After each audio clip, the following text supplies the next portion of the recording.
WKYT Studios in Lexington, this is Kentucky Newsmakers with Bill Bryant.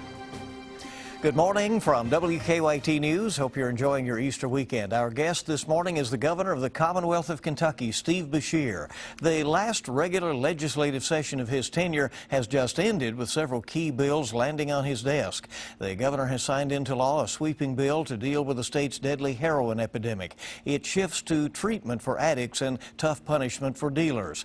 As the legislature ended its session and a flurry of other measures going through, emerging late, a dating violence bill passed. Lawmakers stopped a scheduled automatic drop in the state gasoline tax that many local leaders feared would have led to road projects in limbo.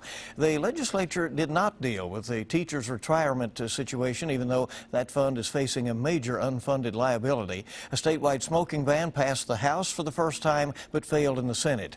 As the governor enters his last months in office, the race is on for the next governor.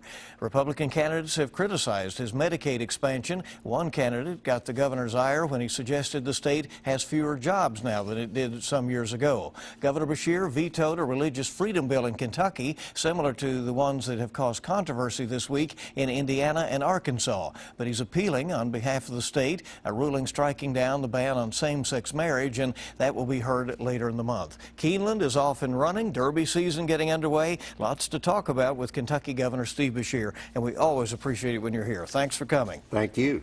And you know, as we were heading into the weekend, which now things are improving, fortunately, but the weather was very tough again with flooding. There was a tragic death of a camper in eastern Kentucky. The winter also ended on a tough note. You have had a lot of natural disasters to deal with as governor, and you were telling me it's about a dozen times we had a national declaration? Yes, had a presidential declaration. You know, we've had record snows, we've had ice storms, tornadoes, flooding, almost everything you can imagine. Someone said the other day jokingly, they said, "Governor, you've had everything except locusts." And I said, don't say that, because there's no telling what may happen between now and the end of the year. But you know what?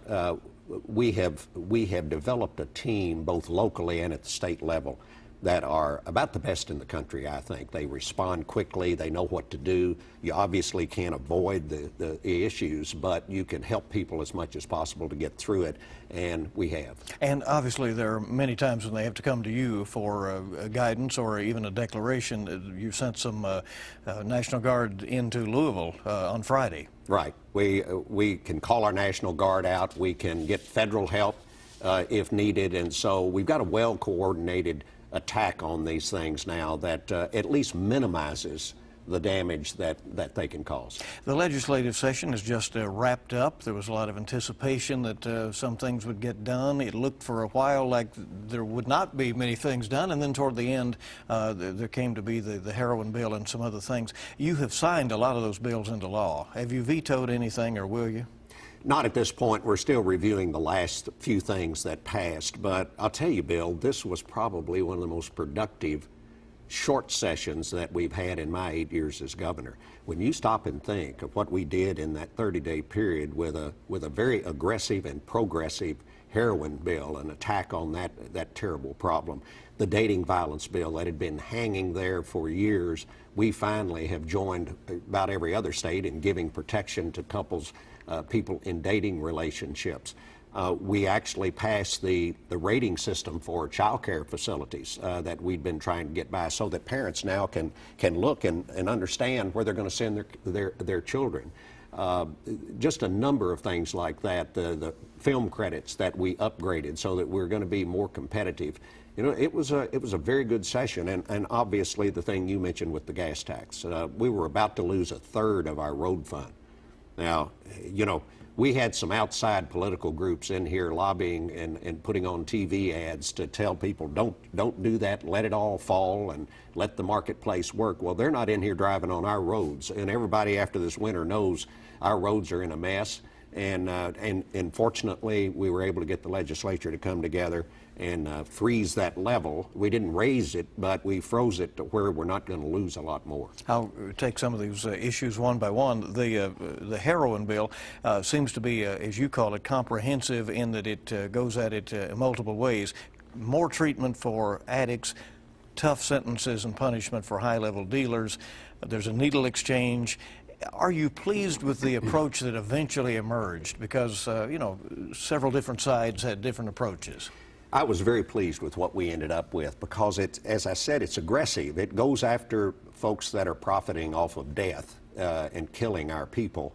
And it strengthens penalties against the traffickers. But at the same time, it zeroes in on these folks out here who are really the victims. And we're trying to get these people back into society and a productive member of society. The needle exchange, I think, is long overdue because it's simply a public health issue. Hepatitis C, HIV, all of the things that come from dirty needles are going to cost us millions and millions of dollars from a health standpoint. It's going to cost people their lives. And so all of that together, I think, ended up with about as good a package as there is any place in this country right now. Is that needle exchange, I mean, that is anonymous, right? So they come in and and some have said, well, that's kind of enabling, or that might be an opportunity to get them into treatment. Well, it serves several purposes. Number one, it could save their lives. Simply from hepatitis C or HIV. Secondly, it puts us in contact with these folks and helps us to try to get them into treatment programs. It allows us to educate them about naloxone, about the drug that can keep them from dying from an overdose. So there's a lot of good that can come out of that. It's a local option kind of provision. A local community has to decide that they want a needle exchange. My guess is that you're going to see them in our urban areas very quickly, and that it'll spread, because I think long term it will help us not only get in contact with those who need our help, but convince them to get in some of these recovery programs. Are you concerned as governor of the state that once we address one thing, heroin, that some other addictions will move in to take its place? Because unfortunately that has been the pattern in Kentucky. And yes, and we'll see something else, I'm sure, because, you know, we went after prescription drug abuse, and we run these pill mills out of the state and really have cracked down on that. And of course what happened? Heroin abuse started. Now we're going to crack down on that, and you know, it's a never-ending process. You never win this battle, but you can sure put ourselves to where we can save more of our citizens and get them back into some kind of productive living in Kentucky. You mentioned that you and the First Lady prioritized that dating violence bill. Do you think that will make a tremendous difference for people? Oh, I think it'll be a tremendous difference. We've had, of course, very well-known situations that have happened here in the Commonwealth like that. What it does is allows one of those two people to go in and from a civil standpoint, not criminal, but to get some immediate protection with a protective order like you can do now in a marriage relationship. And hopefully that'll just cool the situation down. And that's what I think experience in other states have told us, is that that's what usually happens. You know, and everybody kind of cools down, and you avoid some really messy business and some harm to one or the other. So I'm very hopeful, and I'm sure it's going to work here the same way it's worked all around the country. The legislature also increased the height requirements and the age requirements for child booster seats, and you were eager to sign that into law. I was excited about that because the National Association of Pediatrics and the highway people all said that our law wasn't good enough. In other words, we were allowing these kids at about 7 years old and I think 40 inches tall to get out of those booster seats. Well, the problem is that they are not nearly big enough for the regular shoulder straps, and they end up coming across their necks, and when they're in accidents, it's caused some tragic injuries. So now our kids, until they're 57 inches tall and 8 years old, will have to be in those booster seats, and we're going to save some lives with that. And that will become effective July, Becomes effective, right? yeah, so in July. If something does not have an emergency clause, then it goes in effect in July. Is that the way? Right. I think it's 90 days after it passes and is signed by the governor. But one that was immediate is this state gasoline tax. As you mentioned, it went down January 1st because it is tied to the wholesale price of gasoline in the state, and it is an automatic adjustment that nobody generally touches. That was changed by the legislature for the April 1st automatic cut, and as I understand it, for the rest of the year by this law, right? What was about to happen is it was going to drop another 5 cents come April 1. And as I say, that would have taken about a third of our road fund, and it would be gone.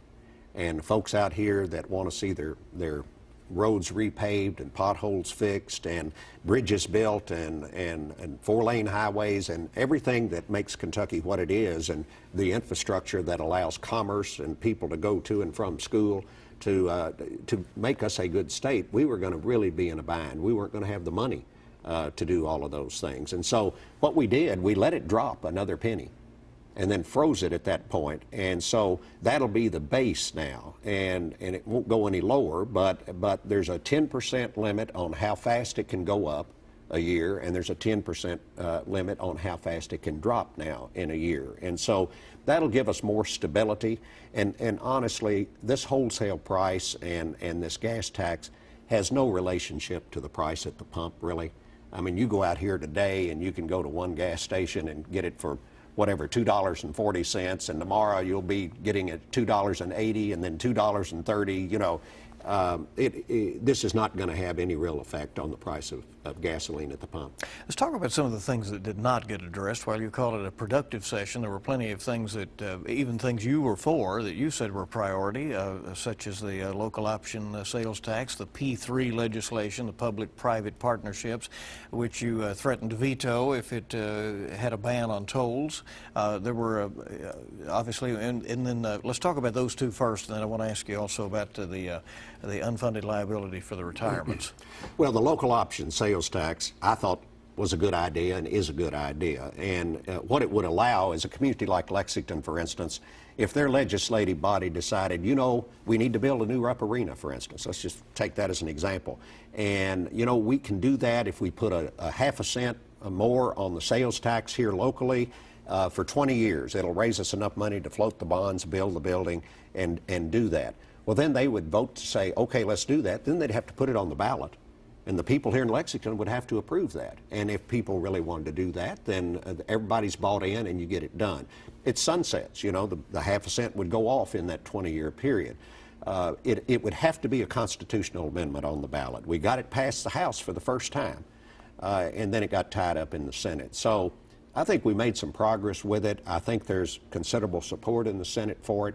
And my guess is in 2016, in that session, it'll pass, and it couldn't have been on the ballot in Kentucky until November of 2016 anyway. So we've still got time to get that passed, and it would be on the ballot. Could get on that 16 ballot. All right, and then the public-private partnerships, and your threat to veto was because, and evidently this is tied up in the bridge between northern Kentucky and Cincinnati and tolling. Right. What you've got anymore, the federal government does not come in here and write us billion-dollar checks to build bridges or anything else. That day is long gone. And if we're going to do any big projects, like the Louisville Bridges project, then we're going to have to enter into these public-private partnerships, bring the private sector in and partner with us. They put up some of the money, and you got to have a way to pay them back that money. And part of the way you do it is with tolling.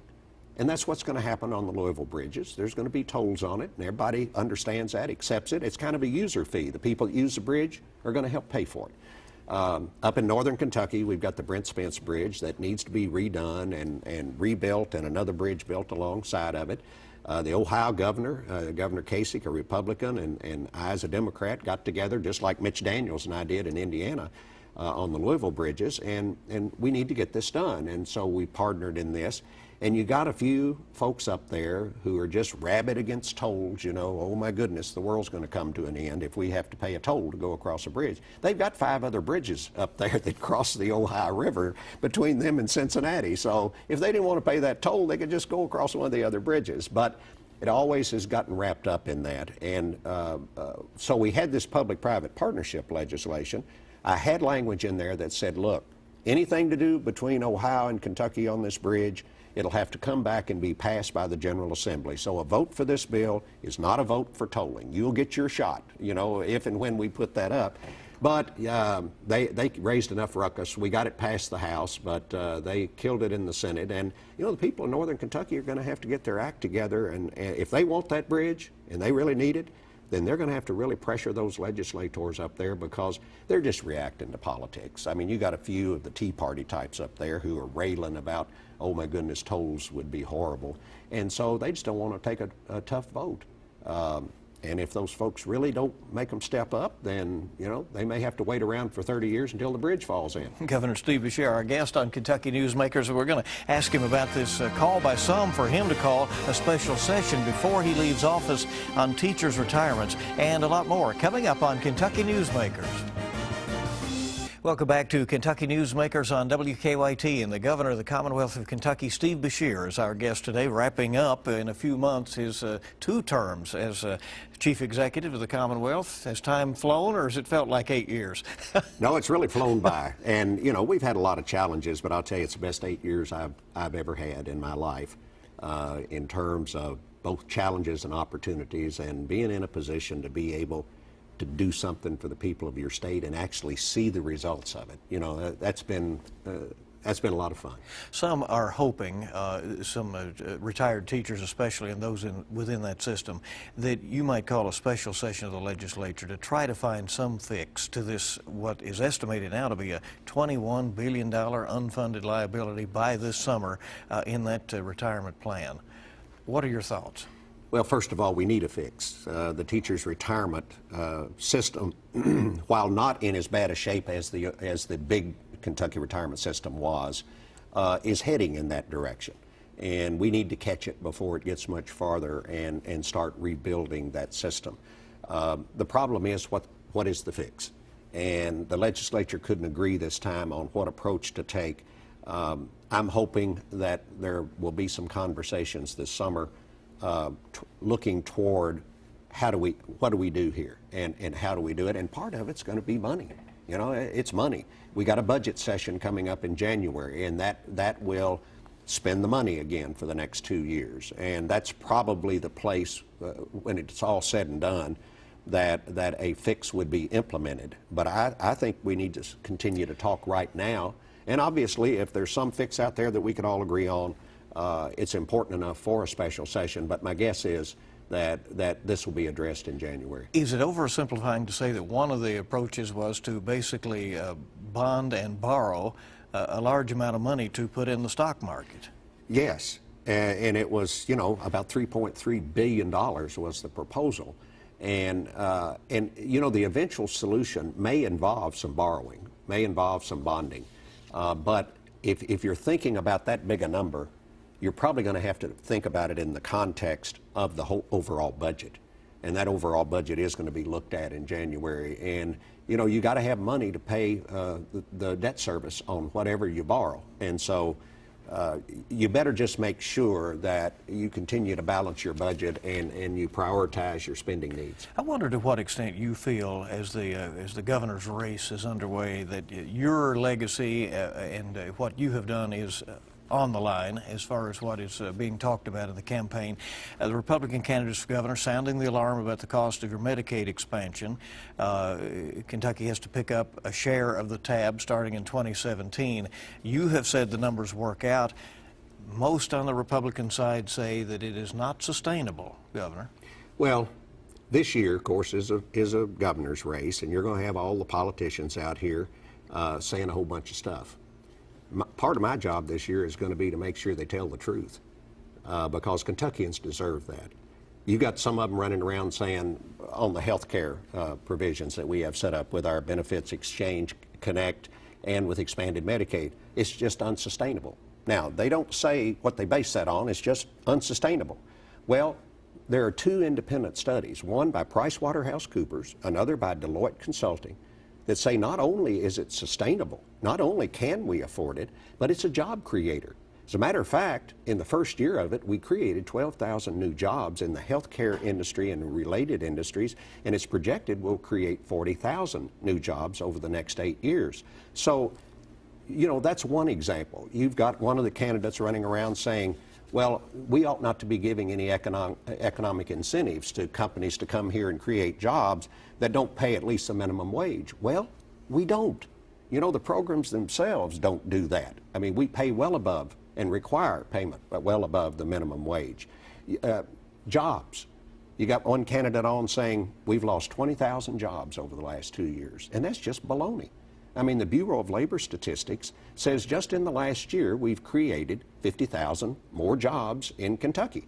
So, you know, and I've that's a always reference said, to, I think, Hal Heiner's claim that the total number of Kentuckians working is less now than it was 3 years ago. Yeah, and right? the Bureau said, well, yes, because people have retired, baby boomers are retiring, people are going back to school, but in terms of job creation, we've got 50,000 more jobs than we had. So here's what I would say to all these candidates. You know, you're entitled to your own opinion. Everybody's entitled to their own opinion, but they're not entitled to their own facts. So deal with the facts here. Impress the people of this state, number one, with your knowledge that you know what's going on and that you're going to be truthful about what's going on. Secondly, come up with ideas. I mean, I'm sure that there are things that can be done better, and that's what they ought to be out here saying. You know, yeah, we've done pretty well here, but we can do better, and let me tell you what I want to do. And that's what people want to hear. They don't want to hear all this baloney about how terrible everything is and it's getting worse, when that's just not the case. Are they going to have to run against you and the Democratic nominee in the fall? Well, let me tell you, I'm going to hold Jack Conway to the same standard I'm holding these folks. You know, they all need to be out there talking about the facts and what they want for the future. I think Jack will. He's going to be a great candidate, and obviously I'm for him in terms of being the next governor. But I'm going to make sure that folks, when they're out here on their TV ads and all these kinds of campaign gimmicks they have, I'm going to at least call their hand when they're not telling the truth to the people of Kentucky. There's been some controversy in Indiana this week, as you know, over this Religious Freedom Act that was signed into law up there. They're going back and making changes now, some saying that it potentially sets up discrimination scenarios. You vetoed a similar bill in Kentucky 2 years ago. Why did you do that? I was concerned about the vagueness of the bill. Obviously, we're all for individual religious freedom, and I think the folks that vote for these bills sometime are afraid that somebody's going to think they're not just because if they vote no. It was so vague that I was concerned about the possibility that it could be used to discriminate against folks, and so I vetoed it. Now, they overrode my veto. But we haven't seen, you know, the Indiana bill is a lot different than what we did. I think our bill's about one paragraph. The Indiana bill runs pages and pages and pages, and I think really caught people's attention in terms of the possibilities for discrimination there. So I'm watchful. I'm hopeful that it won't attempt to be used in that kind of situation. And so far it hasn't. But you have said that Kentucky's bill needs to be tweaked, right? I'd love to see it just expressly stated in there that this can't be used to justify discrimination against anybody. And at the same time, you're appealing the Sixth Circuit's ruling striking down the state's constitutional amendment on same-sex marriage, set for legal arguments later this month. What is the case that you have instructed Kentucky's attorneys to make? I've said all along, Bill, that my goal is to make sure we get this resolved, and the only group that can resolve this nationwide is the U.S. Supreme Court. So I want to get a case to the Supreme Court, let them tell us what the law is, and then we're going to comply with the law. Whatever the Supreme Court says, Kentucky's going to follow, because we're a nation of laws. Kentuckians are a law-abiding group of people, and we'll follow the law, whether you agree with it or not. And I have from the beginning said I'm not going to let my personal opinions get involved here, because as governor, I know that in this state we've got a whole lot of people on each side of this issue, and they feel passionate about it, and I don't blame them. You know, they're invested on each side of this issue, and it needs to be resolved for the future of the country so that we can all kind of get on the same page, and we can all come together again as a people and move forward. So it's going to be there. You know, the lawyers on each side, you know what their job is? It's to put out all the arguments on your side. The other side puts out all the arguments on their side, and then the court takes all of that and looks at it and makes some kind of decision. I don't expect the lawyers on the other side to agree with us or us to agree with the lawyers on the other side from the legal argument standpoint. And so that's what we're doing. We've got the briefs all filed. We're going to have legal argument, I think, in this month. And then hopefully by June, the court will decide. Our remaining moments with Governor Steve Beshear on Kentucky Newsmakers in just a moment. Welcome back now to Kentucky Newsmakers. We're here with Governor Steve Beshear and finishing up our discussion quickly. As Kentucky is this representation in the Final Four, you said during your tenure it's been a pretty good run of that. Since 2011, this is the 5th year that we've had a team from Kentucky in the Final Four. You know, Kentucky, UK was in it in 11 and lost it the first game. 12, they won it. 13, U of L won it. 14, UK was there and lost in the final game, and this year, hopefully, we're going to win. I'm going to be there yelling as loud as I can. We'll see if we hear you. All right, obviously, Keeneland opened up on Friday. Their spring meet is underway at this point, and we're into the Derby season now. How important is that to Kentucky's economy? Tremendously important, and it's important economically. Obviously, we bring thousands and thousands of people in for Keeneland and then go on to the Derby. But at the same time, it's important from an image standpoint, and it puts us on the map nationwide and really worldwide. And it's just, once again, having Kentucky looked at in a very favorable light, and the impression is out there of look at all the great things going on in Kentucky. That helps us also in bringing a lot of companies here and creating a lot of jobs for our people. You'll be handing that trophy out for the last time. You're going to take a look around? I'll tell you what, I may just keep this one. Governor Steve Beshear, thank you for coming. We appreciate it very much. You're welcome. Appreciate that. And we want to thank you for joining us for this edition of Kentucky Newsmakers. I'll see you bright and early this week on WKYT This Morning, on mid-morning at 10, and WKYT News at noon, and you make it a good week ahead.